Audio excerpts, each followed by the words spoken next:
Ojalá pronto esto ya termine. Y una carta que se titula Organicemos la esperanza. Las lecciones que nos ha dejado esta pandemia. Ojalá podamos recoger las experiencias vividas, en algunos casos muy duras, como habíamos dicho, y ayudarnos entre todos a superar, a llevar adelante y levantar nuestro país. Hermanos, he querido dar un título a esta tercera carta dirigida a nuestro pueblo paraguayo en ocasión de la festividad de la Inmaculada Concepción de Cacupé. Organicemos la esperanza, expresión tomada de la homilía del Papa Francisco en la misa de la Quinta Jornada Mundial de los Pobres, celebrada en la Basílica de San Pedro. Se trata de dar mediante el compromiso social y político las bases para aliviar el sufrimiento de los más débiles y carenciados de la comunidad humana. Este objetivo nos lleva a examinar nuestra realidad y proyectar las vías de solución. En efecto, 2021 es el año de la paulatina recuperación, luego de la sacudida que recibió la humanidad entera con la pandemia y que todos lo sentimos plenamente en el 2020. Este año se puede considerar como el tiempo que nos permite reponernos de esta negativa experiencia de vida.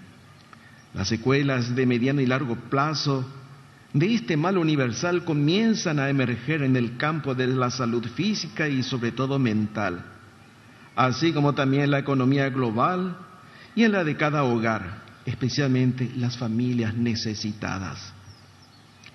El año pasado lamentamos el fallecimiento de miles y miles de seres queridos. Muchos de ellos pudieron haberse salvado o vivir más tiempo si la reacción gubernamental hubiese sido más acertada y no tan débil para enfrentar eficientemente el problema, tal como era de esperarse de quienes están investidos de autoridad en ese campo y a quienes las instituciones pertinentes pusieron a disposición los recursos y mecanismos necesarios para ellos. Según la concepción cristiana, la razón de ser de la autoridad es la de servir al pueblo, porque Cristo expresó con claridad a sus discípulos que Él no vino para ser servido, sino para servir y dar su vida como rescate por una muchedumbre. De hecho, la verdadera grandeza no radica en ocupar los primeros puestos, sino en ejercer la diaconía del poder como servidor de todos. Si aplicamos este concepto del ejercicio cristiano del poder, tenemos derecho a esperar con ansias que este año termine definitivamente los fallecimientos por desidia, negligencia, corrupción en el sector de la salud, porque creemos sinceramente que existen las condiciones para poner todo el empeño, la inteligencia y la voluntad para que así sea. Independientemente de ello, de la dedicación puntual respecto al problema del COVID, sabemos que el Estado sigue teniendo una deuda social con la salud pública para la atención a las personas carenciadas. ¿Y por qué no también a todos?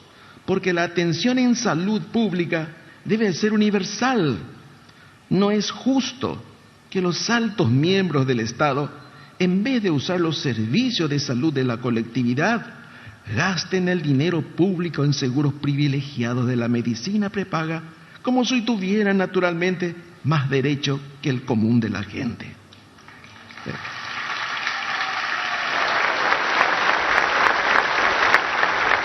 La justicia para la visión cristiana es vivir la voluntad de Dios Padre, es decir, responder correctamente a una exigencia de relación, dando de comer al hambriento, atendiendo a los encarcelados, cuidando a los enfermos, protegiendo a los más vulnerables de la sociedad. Cristo mismo vino para que se cumpliera toda justicia. Por eso es justo que todo el pueblo paraguayo, sin excepción, viva con dignidad y tenga acceso a la salud, todos sin excepción.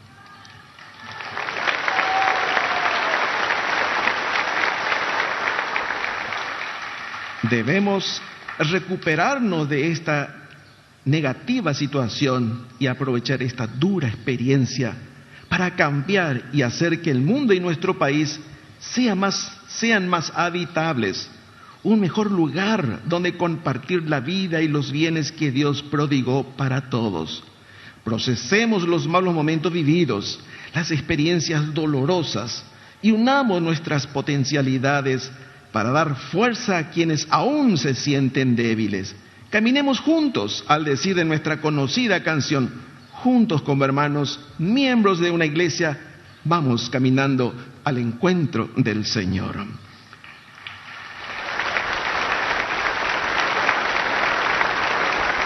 Hay tantas interrogantes y confusiones creadas con la pandemia y ante la necesidad de rescatar y fortalecer las líneas rectoras de una vida plena sobre los principios sólidos de la humanidad, nos asiste el Evangelio de Cristo y las enseñanzas del Papa Francisco, que divulgó en el transcurso del año el pensamiento claro y contundente de la Iglesia Católica en casi todos los temas conflictivos de la actualidad.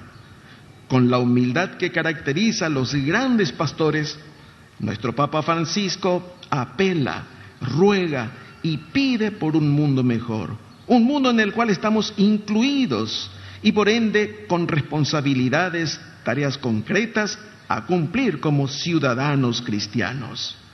Con extraordinaria lucidez, el Papa Francisco se pregunta ante el dolor de hoy: ¿qué se nos pide a los cristianos ante la realidad de la pobreza, de la violencia, de la discriminación y de la desesperanza?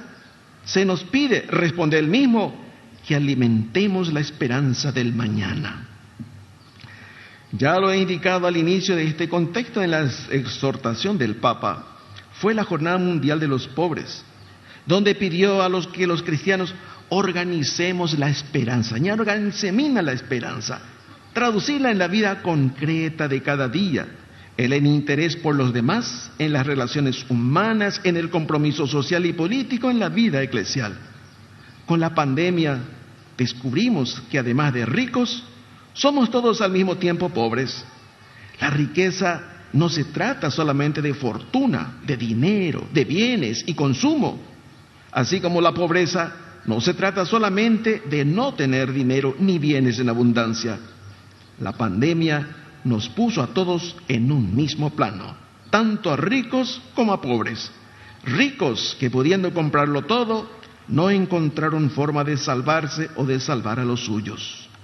Y pobres que aun contando con todo el apoyo, tampoco pudieron salvarse ni salvar a los suyos. El dinero y los bienes materiales ayudan mucho cuando son bien empleados y adquieren dimensiones sociales. Sin embargo, cuando se los considera como fin y no como medio, eso es idolatría.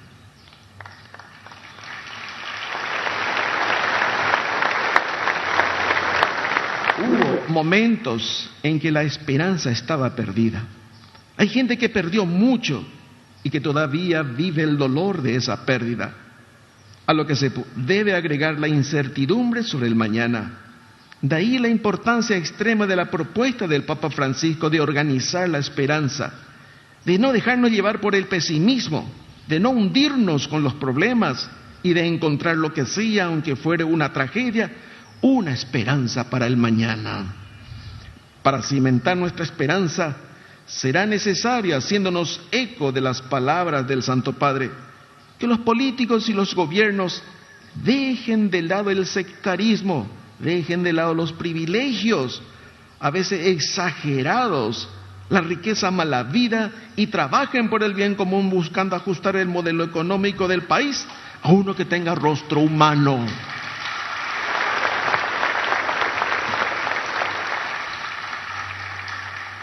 Sí, basta de mezquindad, basta de excesiva acumulación del dinero y de los recursos en pocas manos, que tienen su contraparte en la exclusión de muchos. Recordarán todos que al inicio de la pandemia, con el susto natural, se hicieron muchas y lindas promesas de reforma. La mayoría de ellas quedaron en el olvido.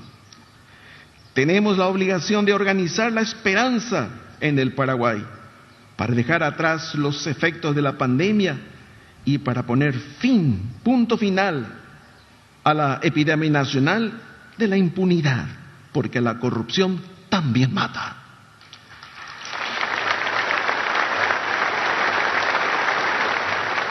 Y como toda enfermedad, es posible también encontrar la forma de curar la corrupción.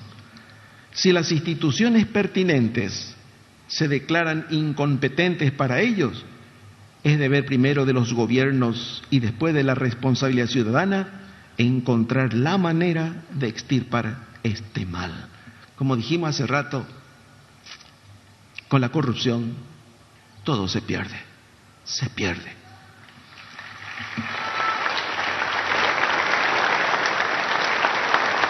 No es fácil que un corrupto se arrepienta y cambie, porque ha entrado en el fango, en ese barro que lo absorbe y que lo ahoga.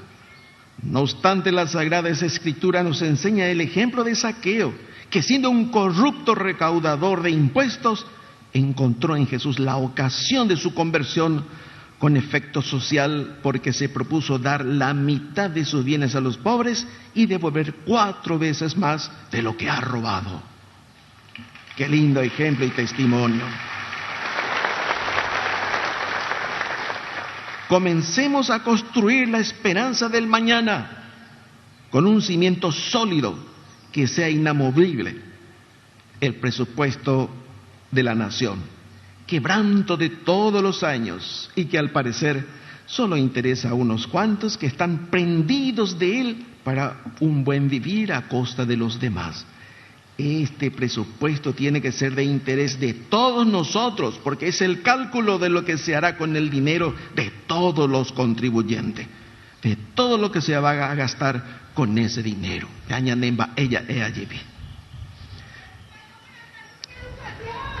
Pero resulta que desde hace unos 12 años ese presupuesto es deficitario, lo que significa que se endeuda al país sin respaldo. De esa manera, como consecuencia, el endeudamiento aumenta año tras año. Todos sabemos lo que pasa cuando gastamos más de lo que ganamos y lo que pasará en el futuro si continuamos sin planificar, bien dando prioridad a aspectos superficiales o superfluos. Falta más compromisos de quienes aportan a este proyecto y falta cortar las ambiciones de quienes quieren más y más sin importar que no haya de dónde sacar más.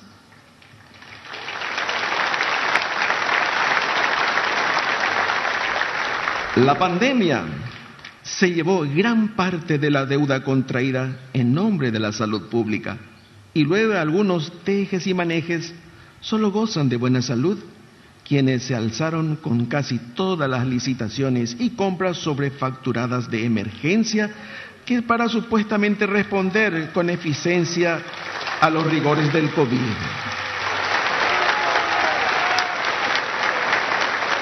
Es necesario organizar con más firmeza y eficacia la aplicación de la ley a quienes la infringieron para quedarse con la mayor parte del presupuesto de salud en tiempos de plena pandemia. Por eso necesitamos un poder judicial verdaderamente independiente y no subordinado a personas influyentes y grupos de poder. Si no funciona la justicia, la democracia es solo nominal, lo cual cede su puesto a una anarquía.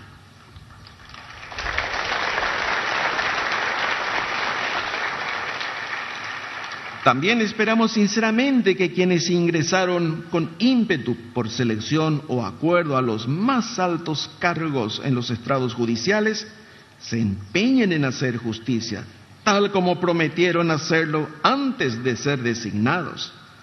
Tendrán suficientes oportunidades para demostrar que ingresaron por méritos propios y no por otros medios. Ojalá que la forma habitual de acceder por cupos o turnos o por lealtades partidarias, amistades o parentescos a los altos cargos y delicados cargos termine finalmente como resultado de una mayor conciencia y participación ciudadana. Solo una ciudadanía despierta, alerta y movilizada en torno a los principios inmutables hará que nuestro país sea el lugar más común de la convivencia civilizada, el respeto y el amor al prójimo. De igual forma, estamos expectantes de los primeros pasos de las nuevas autoridades municipales elegidas en las elecciones libres el 10 de octubre pasado. Recalco lo de elecciones libres, porque ejercer la libertad es un compromiso cívico que requiere cierto valor ciudadano. Ese compromiso, esa responsabilidad, esa libertad no se acaba con el derecho de elegir, que es apenas el inicio. Continúa con el deber de controlar y exigir a los elegidos a cumplir sus planes y que estén apegados en todo momento a la ley. El pueblo, en definitiva, es el verdadero contralor de los gobernantes.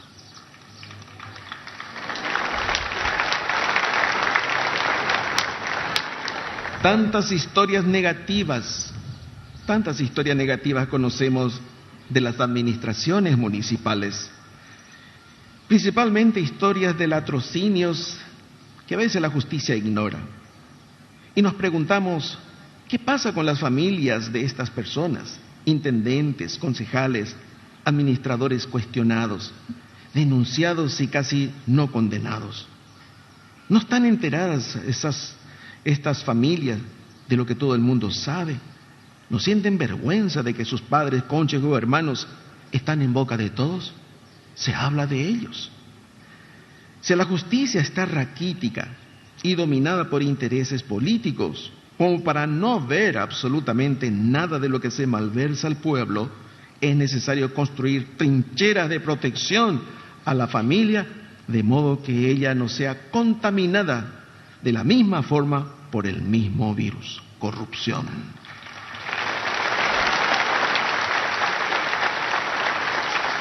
Que la familia vuelva a ser como antes, el germen de las virtudes humanas, donde se aprende a respetar y a ser respetado, a amar y a servir a los demás. Señores intendentes y concejales electos, a la hora de hacer sus nuevas tareas, tengan presente su compromiso con la fe, con el pueblo, con sus familias.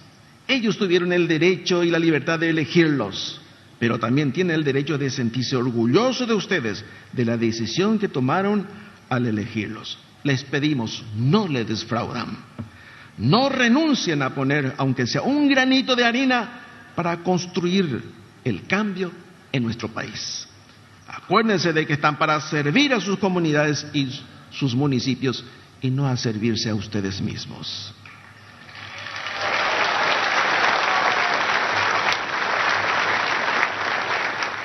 Estimados hermanos y hermanas, la violencia siempre estuvo presente en las disputas políticas para acceder al poder, como una forma de dirimir las diferencias. Pero esa forma de tomar las armas en nombre de las instituciones para hacer valer la razón de una de las partes ya quedó en el pasado. Al menos esa forma de resolver las cosas por medio de cuartelazos, golpes, traiciones y guerras civiles. Siempre debe imperar la fuerza de la razón y no la razón de la fuerza. Hoy por hoy, la violencia adquiere otras formas, como la que implementan los delincuentes del norte, secuestrando, asesinando a personas inocentes y extorsionando a las instituciones al punto de mantenerlas maniatadas sin mucho margen de respuestas legales. Esa es la triste historia y realidad que soportan varias familias, y soportan hoy las familias de Óscar Dennis, Félix Urbieta, Edelio Morínigo y recientemente este joven menonita, secuestrados y sin noticias ciertas para sus atormentados allegados. En nombre de ellos y de quienes fallecieron en manos de los delincuentes, tras conocer el tormento del secuestro y de todas aquellas víctimas de la violencia, elevamos nuestras súplicas al Todopoderoso, a nuestro Señor Jesucristo y al Espíritu Santo, y hoy en su día a la Virgen de Cacupé, para que descansen en paz y que sus nombres sean reivindicados por la justicia terrenal, para que de esa forma reine la paz en el corazón de cada uno de sus familiares. A quienes permanecen con vida, pero prisioneros de la fuerza ilegal y criminal, nuestras oraciones inagotables por un retorno a sus hogares. Una vez más, nuestra voz de aliento a las fuerzas del orden y la ley a extremar sus esfuerzos para liberarlos cuanto antes, y que sus actos estén guiados por el valor y las mismas esperanzas de las familias en recuperar con vida a sus seres queridos. No existe ninguna razón para abandonarles a ellos. Es necesario, queridos hermanos, que nos demos cuenta de la necesidad de cambio en nuestro país como generador de violencia. La repetición de los mismos males durante años, décadas, inclusive siglos, crea no solamente un resentimiento de frustración personal, sino también de resentimiento social. El oportunismo y la picardía política de las élites partidarias hacen, por ejemplo, que la educación pública sea relegada todas las veces. Sin importar el signo político de los gobiernos de turno, nuestra educación siempre es calificada desde hace mucho tiempo en todos los exámenes internacionales de pésima y atrasada.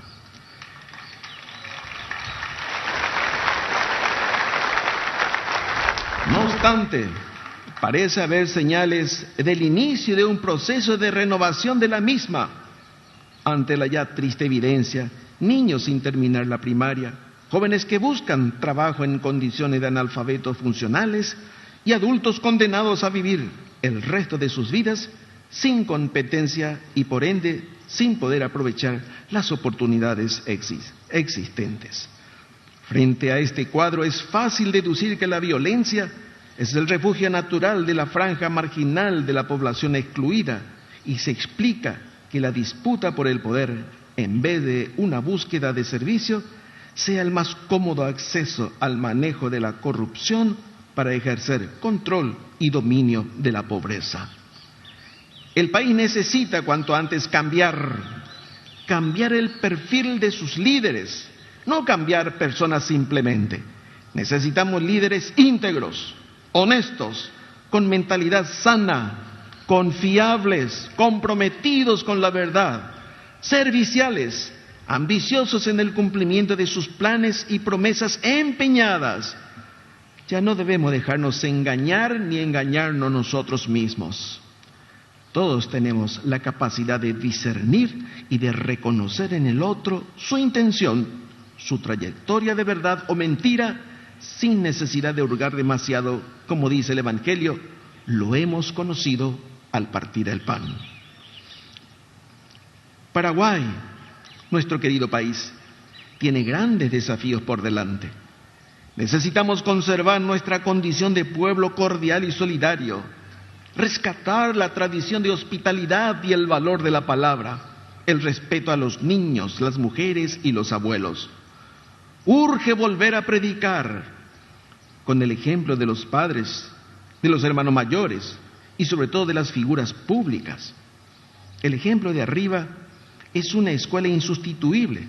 Rescatar los valores de la escuela de antes y enriquecerla con la riqueza de la escuela de ahora, como lo hace el sabio escriba que se hizo discípulo de Cristo y sabe sacar del arca cosas nuevas y cosas antiguas.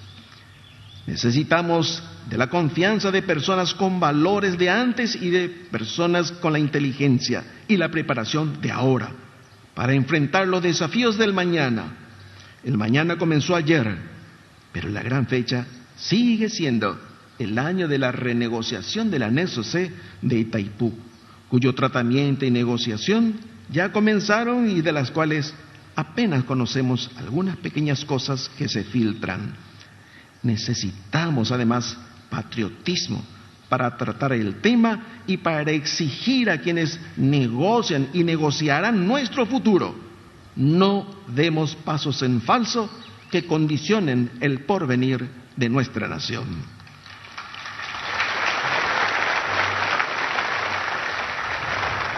Queridos hermanos y hermanas, organicemos la esperanza entre todos.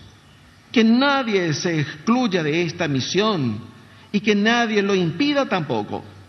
En el año del laicado iniciado recientemente, reivindicamos su misión como la tarea de desplegar sus capacidades en la cultura de la ciencia, en las artes, en la economía, en la política, en los medios de comunicación y en la familia. A pesar del dolor de nuestras pérdidas, tenemos el deber cristiano de levantarnos y andar, de trabajar y de hacer bien las cosas, cada uno en nuestras áreas, de contagiar esperanza a los demás, de levantarnos nuevamente si volvemos a tropezar y de avanzar siempre en la formación de nuestra integridad física, moral y espiritual, de promover el servicio a los demás en nuestra madre iglesia y en toda la patria. No existe fuerza terrenal que pueda detenernos en este propósito, pues si Dios está con nosotros, ¿quién podrá estar contra nosotros? Que así sea por el bien de nuestro querido país.